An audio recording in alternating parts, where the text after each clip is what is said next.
gonna make it? Are you just gonna take that? Make them take it all back.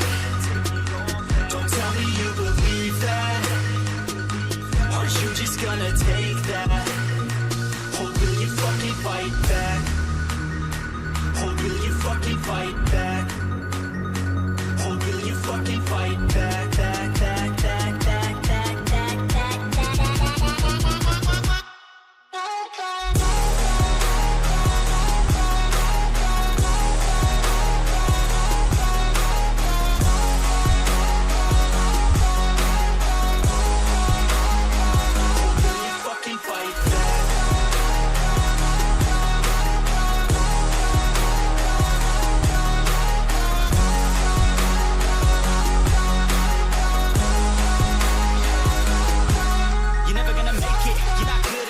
There's a million other people with the same stuff. You really think you're different? Then you must be kidding. Think you're gonna hit it, but you just don't get it. It's impossible, it's not probable, you're irresponsible. Too many obstacles, you gotta stop it, yo. You gotta take it slow, you can't be a pro. No, it's your time